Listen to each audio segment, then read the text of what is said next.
দেওয়া যেতে পারে। আবার যদি সামনে নির্বাচন যদি গণপরিষদ এবং সংসদ নির্বাচন যদি একই সাথে হয় তাহলে গণপরিষদের মাধ্যমে হতে পারে, সাংবিধানিক কোনো সভার মাধ্যমে হতে পারে।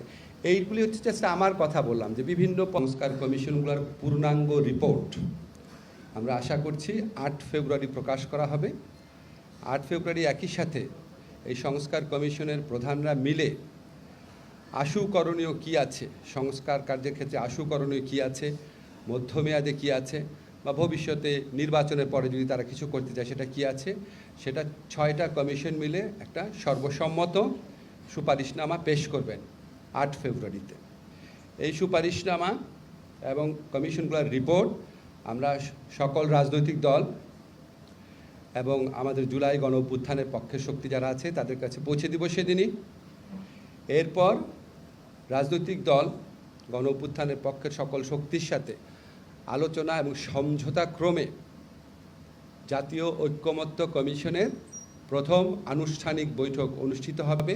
আমরা আশা করছি এটা ফেব্রুয়ারির মাঝামাঝি সময় অনুষ্ঠিত হবে এবং এটা রাজনৈতিক দলগুলোর সাথে কথা বলেই ডেটটা ঠিক করা হবে।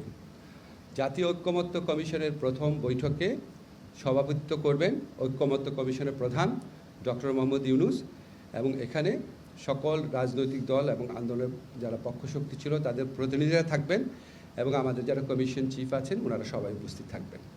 এটাই আজকে মোটামুটি অগ্রগতি। আমরা আশা করছি এই আলোচনা ফেব্রুয়ারির মধ্য থেকে যে শুরু হবে সেটা সম্ভব হলে রোজার মধ্যেও চালিয়ে নেওয়া হবে, রাজনৈতিক দলগুলো যদি রাজি থাকেন, এবং যত দ্রুত সম্ভব আমাদের সংস্কারের ক্ষেত্রে করণীয় কী সেটা ঠিক করা হবে।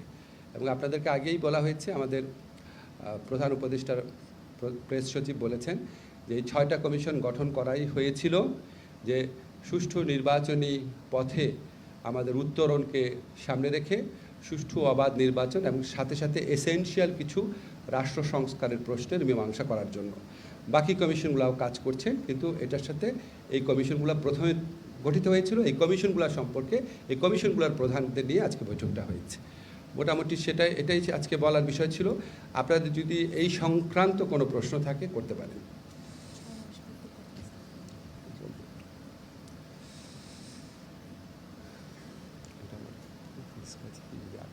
আমরা 5টা কোশ্চেন নিব। হলে তো আবার তোমার বিপদে পড়বো, বুঝছো না?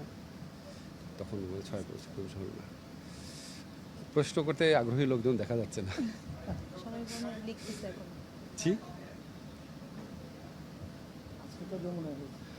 আজকে বৈঠক যমুনায় হয়েছে, আর ফেব্রুয়ারি মাঝামাঝি জাতীয় ঐক্যমত্য কমিশনের প্রথম আনুষ্ঠানিক বৈঠক আপনারা যেখানে বসে আছেন সেখানে হবে।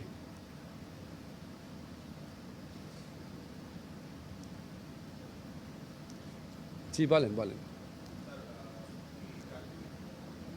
বৈঠক অনুষ্ঠিত হবে সেখানে সংবিধান সংস্কার কমিশনের যিনি প্রধান আছেন তিনি তো সেই কমিশনেরও সম্ভবত সেকেন্ড ম্যান প্রফেসর ইউনূস। তো সংবিধান বিষয়ে আসলে কি আশু আপনাদের সুপারিশ দেওয়া হবে বলে আপনি ধারণা করছেন, বা কোনো আলোচনা হয়েছে কিনা? মানে সংবিধান কি পুনর্লেখন করা হবে নাকি সংবিধান? আমি একটা জিনিস আপনাদের বলি, আমাদের যে 6টা কমিশন আছে এই 6টা কমিশনের কার্যক্রম তো 8 তারিখে শেষ হয়ে যাচ্ছে। 8 তারিখে রিপোর্ট প্রকাশ হওয়ার সাথে সাথে শেষ হয়ে যাচ্ছে, ঠিক আছে? তো 8 তারিখ থেকে জাতীয় ঐক্যমত্য কমিশনের যাত্রা শুরু। তো আলী রিয়াদ সাহেব যখন 8 তারিখের পর মধ্য ফেব্রুয়ারিতে আলোচনায় বসবেন তখন উনি সংবিধান কমিটির প্রধান হিসাবে বসবেন না, জাতীয় ঐক্যমত্য কমিশনে যিনি আপনার ভাইস চেয়ারম্যান হিসাবে বসবেন। সংবিধানের ব্যাপারে আমাদের কোনো আলোচনা হয় নাই, আপনারা পত্রপত্রিকায় দেখেছেন। কমিশনের পক্ষ থেকে অনেক ব্যাপারে বলা হয়েছে। সংবিধানের ক্ষেত্রে কী পদ্ধতিতে ঐক্যমত্য প্রতিষ্ঠা করা হবে সেটা নিয়েও আলোচনা করা হয় নাই। বাট আমরা জানি সংবিধান নিয়ে বিভিন্ন পদ্ধতিতে ঐক্যমত করা সম্ভব।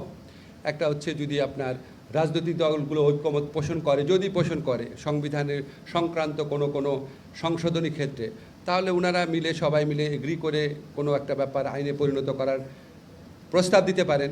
সেটা আপনার পরে যখন সংবিধান সংশোধন করা হবে পোস্ট ভ্যালিডিটি দেওয়া যেতে পারে। আবার যদি সামনে নির্বাচন যদি গণপরিষদ এবং সংসদ নির্বাচন যদি একই সাথে হয় তাহলে গণপরিষদের মাধ্যমে হতে পারে, সাংবিধানিক কোনো সভার মাধ্যমে হতে পারে। এইগুলি হচ্ছে জাস্ট আমার কথা বললাম যে বিভিন্ন পদ্ধতিতে করা যেতে পারে, কিন্তু কী পদ্ধতিতে করা হবে সেটা রাজনৈতিক দলের সাথে আলোচনার ভিত্তিতে ঠিক করা হবে।